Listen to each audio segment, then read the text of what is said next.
ಕಾಡಿನಲ್ಲಿ 4 ದಿನ ಕಳೆದ ಗಟ್ಟಿಗಿತ್ತಿ, ಕೊನೆಗೂ ಸಿಕ್ಕ ಶರಣ್ಯ, ಪ್ರಕರಣ ಸುಖಾಂತ್ಯ.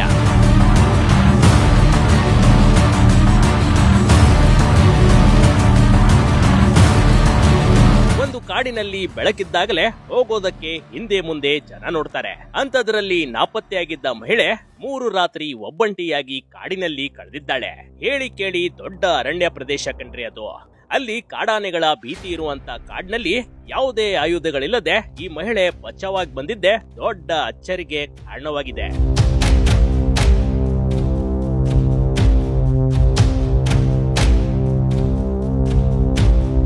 ಹೌದು, ಕೊಡಗು ಜಿಲ್ಲೆಯ ಅತಿ ಎತ್ತರದ ತಡಿಯಾಂಡಮೋಳ ಬೆಟ್ಟ. ಈ ಬೆಟ್ಟದಲ್ಲಿ ಟ್ರೆಕ್ಕಿಂಗ್ಗೆ ಹೋಗಿದ್ದ 36 ವರ್ಷದ ಉದ್ಯೋಗಿ ಸುರಕ್ಷಿತವಾಗಿ ವಾಪಸ್ಸಾಗಿರುವ ಘಟನೆ ನಡೆದು ಹೋಗಿದೆ. ಕಳೆದ 4 ದಿನಗಳಿಂದ ಟ್ರೆಕ್ಕಿಂಗ್ಗೆ ಹೋಗಿದ್ದ ಜನರಿಂದ ಬೇರ್ಪಟ್ಟಿದ್ಲು.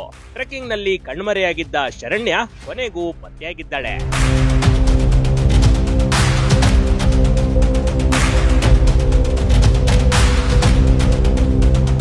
ಏಪ್ರಿಲ್ 2ರ ಮಧ್ಯಾಹ್ನ ಕಣ್ಮರೆಯಾಗಿದ್ದ ಕೇರಳ ಮೂಲದ ಟೆಕ್ಕಿ ಶರಣ್ಯ. ಈಕೆಯನ್ನ ಪತ್ತೆ ಹಚ್ಚಲು ಪೊಲೀಸರು ಮತ್ತು ಅರಣ್ಯ ಇಲಾಖೆ ಸಿಬ್ಬಂದಿ ಕೊನೆಗೂ ಯಶಸ್ವಿಯಾಗಿದ್ದಾರೆ. ಕಾಡಿನಲ್ಲಿ ಒಬ್ಬಂಟಿಯಾಗಿ ಚಾರಣಕ್ಕೆ ತೆರಳಿದ್ದಳು. ಶರಣ್ಯ ಪತ್ತೆಯಾಗುತ್ತಿದ್ದಂತೆ ಆತಂಕಗೊಂಡಿದ್ದ ಕುಟುಂಬಸ್ಥರು ನಿಟ್ಟುಸಿರು ಬಿಟ್ಟಿದ್ದಾರೆ.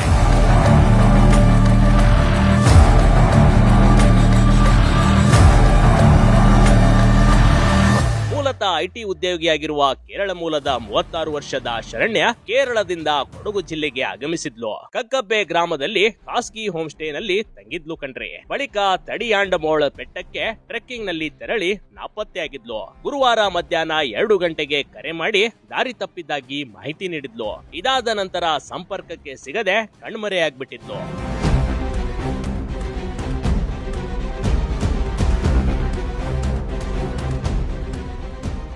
ಶರಣ್ಯ ಹುಡುಕಾಟಕ್ಕೆ 40 ಸಿಬ್ಬಂದಿ ಬಳಕೆ. ಡ್ರೋನ್ ಮೂಲಕ ಸತತ 3 ದಿನ ಹುಡುಕಾಟ. ಚಾರಣಕ್ಕೆ ಹೋಗಿದ್ದ ಶರಣ್ಯ ಹುಡುಕಾಟಕ್ಕೆ ಅರಣ್ಯ ಇಲಾಖೆ ಸಿಬ್ಬಂದಿಗಳು ಹರಸಾಹಸವೇ ಪಡಬೇಕಾಗಿ ಬಂತು. ಸುಮಾರು 40 ಸಿಬ್ಬಂದಿಗಳು ಹೆಚ್ಚುವರಿ ತಂಡ ಡ್ರೋನ್ ಮೂಲಕ ಸತತ 3 ದಿನಗಳ ಕಾಲ ಶೋಧ ನಡೆಸಿದ್ರು. ಒಟ್ಟು 9 ತಂಡದಿಂದ ಕಾರ್ಯಾಚರಣೆ ನಡೆಸಲಾಗಿತ್ತು. ಕೊನೆಗೂ ಶರಣ್ಯ ಪತ್ತೆಯಾಗಿದ್ದಾಳೆ. ಶರಣ್ಯ ಪತ್ತೆಗಾಗಿ ಪೊಲೀಸರು, ನಕ್ಸಲ್ ನಿಗ್ರಹ ದಳ, ಶ್ವಾನ ದಳ ಮತ್ತು ಅರಣ್ಯ ಸಿಬ್ಬಂದಿಗಳು ಶೋಧ ಕಾರ್ಯ ನಡೆಸಿದ್ರು ಕಣ್ರಿ.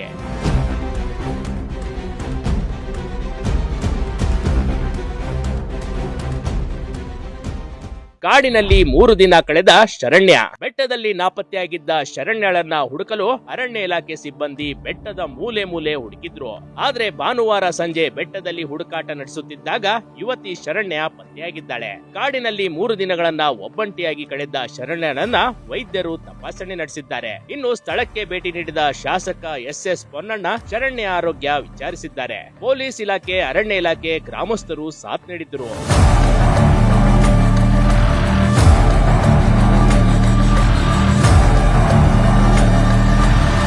4 ದಿನಗಳ ಸತತ ಹುಡುಕಾಟದ ಬಳಿಕ ಶರಣ್ಯ ಪತ್ತೆಯಾಗಿದ್ದಾಳೆ. ಯುವತಿ ಪತ್ತೆಗಾಗಿ ಅವಿರತ ಶ್ರಮಿಸಿದ ಪೊಲೀಸರು ಮತ್ತು ಅರಣ್ಯ ಇಲಾಖೆ ಸಿಬ್ಬಂದಿ ಜೊತೆಗೆ ಗ್ರಾಮಸ್ಥರಿಗೆ ಶಾಸಕ ಪೊನ್ನಣ್ಣ ಅಭಿನಂದನೆ ಸಲ್ಲಿಸಿದ್ದಾರೆ. ಅಲ್ಲದೆ ಯುವತಿ ಪತ್ತೆಗಾಗಿ ಆಧುನಿಕ ಉಪಕರಣ ನೀಡಿದ ರಾಜ್ಯ ಸರ್ಕಾರಕ್ಕೆ ಧನ್ಯವಾದ ತಿಳಿಸಿದ್ದಾರೆ.